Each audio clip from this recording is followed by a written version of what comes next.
Hey guys, Josh from Sportitude here, today with another shoe comparison video. So what I've got in front of me here is the elevated top of the line neutral running shoes from Mizuno, Asics, Brooks, these two here, and a Saucony as well, just to mix it up a little bit here today. So when we say high mileage or top of the line, we're talking shoes that roughly will get between 600 to 800 Ks. Now that's obviously a rough figure depending on the person's shape, foot type, strike zones and what surface they're using them on, but high mileage usually is north of 600. If you're getting more than 800 to 850 Ks out of your shoes, you're doing incredibly well. What I'd like to do is I'd like to start off with our neutral shoes here that are sort of on that 31-21 heel to toe grading. So that's 10mm heel to toe drop. Now the reason I'm doing that is we're looking at the Brooks Glycerin, the Nimbus 20 and the Wave Sky from Mizuno. And then down the end here, the Saucony and the Brooks Levitate, they're on a lower heel to toe pitch. We're talking 8mm. So I'll talk about those two comparatively in two ticks. So with regards to your Sky, Nimbus and Glycerin, we're talking about shoes that have full length cushioning systems, of course. When we're talking about shoes north of $150 or $200 for that matter, pardon me, we're talking about shoes that are going to really stack up whether you're a heel striker, midfoot striker, or just need that whole cushion support as you go through to your toe off face. Now, what foot types sit in these? We're talking neutral again, so here's my little foot model. I've done this in videos gone by. So we're looking at a foot that has a higher arch, or as you can see in the medial side of the shoe here, relatively pitched through that sort of navicular region through here. So we're seeing that arch it up a little bit higher, and or where the foot type is supinated. So supinated being the minority, I must add, we're talking about a foot type that sits out. So when your foot comes down on heel strike through here, mid stance and then toe off, we're talking about a foot that sits out on the lateral side of the shoe. So a lot of the pressure, a lot of the support in these specific shoes, the brands do concentrate on making it nice and stable on that lateral column. So that's our neutral foot type right there. So again, concentrating on our sort of 10mm heel to toe gradient shoes, I'll pick up the Sky first. Now what Mizuno have done in the past, they use a soft foam to absorb that cushioning, and they call that Euphoric X. So I'm looking at the shoe here, you can see that green layer of foam, the Shrek layer of foam we're going to call it today.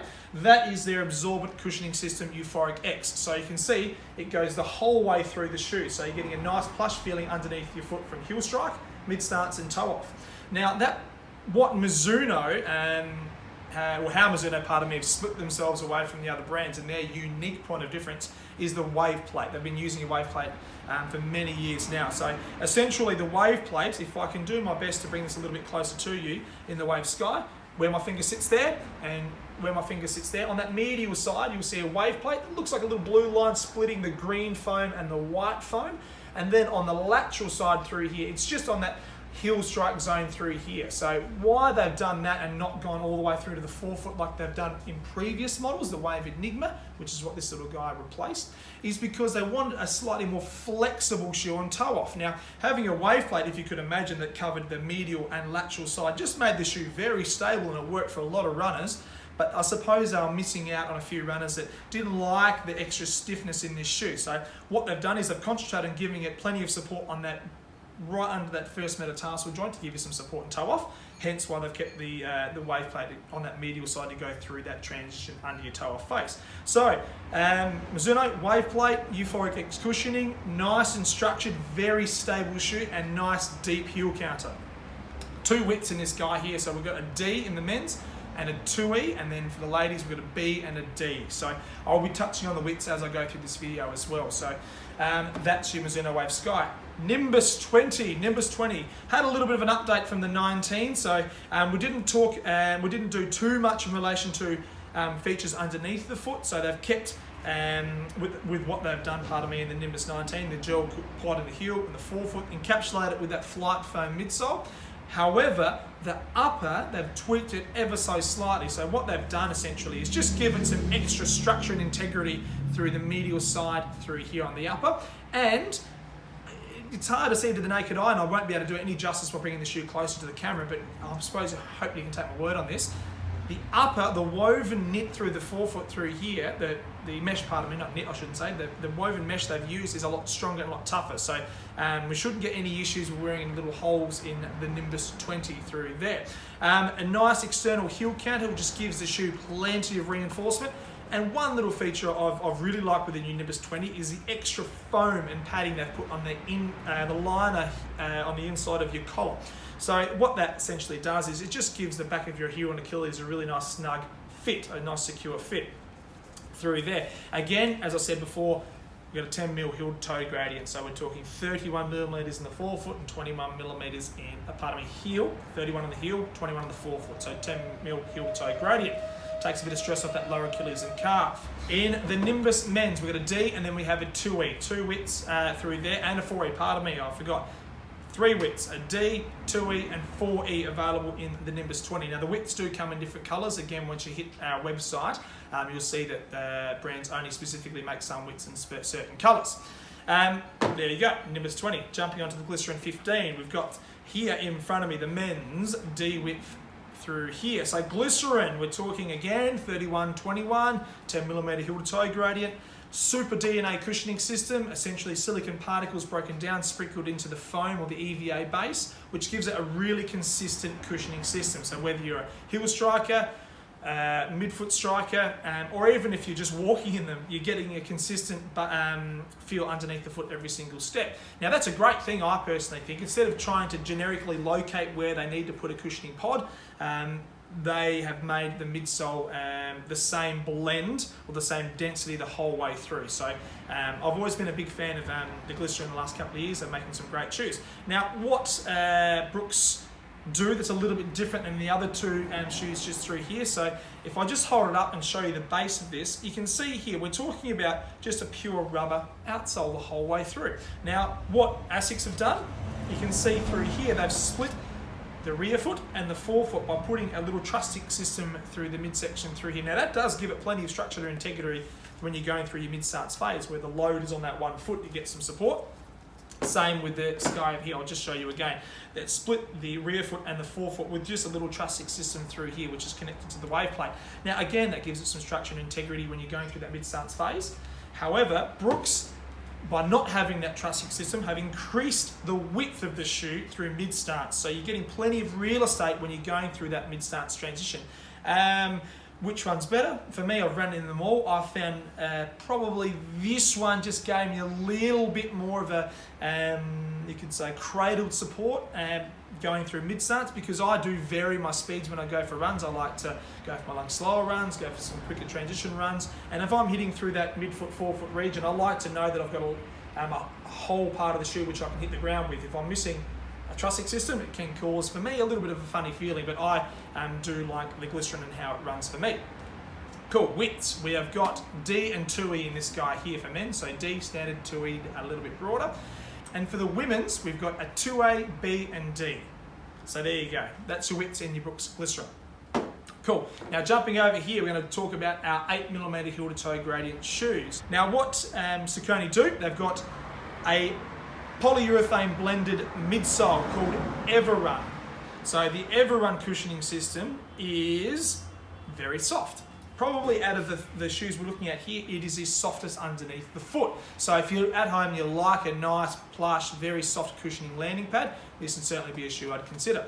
Now, up top, we've got a bit of a unique lacing system. They've got larger eyelet plugs through here. So instead of having just a specific eyelet hole, like most brands do, Saucony have essentially almost, you could say, create like a little lace passage. So they've only got 1, 2, 3 lace passages up top. Now what that does is it helps when you tighten the shoe on your foot, just cover a little bit more surface area up top instead of making it quite tight back and forth, which can cause a little bit of restriction across the top of the foot. Now that being said, I have no issues with any of these shoes, but Saucony have identified it as potentially being an issue, maybe at home. So therefore they've just increased these little lace passages, we'll call them. They don't have a technical name. We're going to go with lace passage today, all right? Hope you don't mind. So what I've got here in front of me too is one of their sort of unique colour schemes. It almost looks navy to a denim trend. They've actually called it denim in colour. So they've trying to jazz up their shoes a little bit there. I don't mind the look of it at all. Also, I need to touch on this part of me, is the stitching through the toe box through here, which I'll bring a little bit closer. Can you see that there? That's cool. Right through the forefoot, through there. That is not stitching. Ladies and gentlemen, that is just a cosmetic little tweak that they've put on the front of the shoe here there to make the shoes, I suppose, look a little bit more authentic. It's purely and simply just a little bit of a cosmetic touch up through the forefoot through there. So yeah, that's just the Saucony Triumph ISO 4. ISO 4 is the model there. Cool. Now, Brooks Levitate. This little guy here has sold like hotcakes. I'm not going to lie to you. We got this in roughly a couple of months ago, and it's just flown. So much so that Brooks even ran out of stock. So there's a new model coming in this little guy here in March 2018. It's not going to be the same cosmetics I'm holding in front of me here. It's going to have the exact same Levitate midsole. However, it's going to be on a black upper, so it's going to look quite slick. The men's and women's will look almost identical. Black upper with a silver Levitate base. Now, Brooks have created a DNA amp cushioning system through here. So they've followed trend of a few brands out there doing a bit of a polyurethane blended midsole with the EVA to generate this little guy here. So 8mm heel to toe drop. We're talking 26-18, 26 heel, 18 forefoot. And I just want to touch on the Saucony. Sorry, go back one step. That's a 28-20 drop. So a little bit more shoe underneath your foot than what you've got here in the Levitate. And only the one width, men's D and the ladies will come in a B. That's in the Saucony Triumph ISO 4. Back to the Levitate. So you've got a shoe here that's again on that 8mm heel to toe drop. One width, men's and women's. You've got a D men's, a B women's. Up top, they've got like a knitted upper.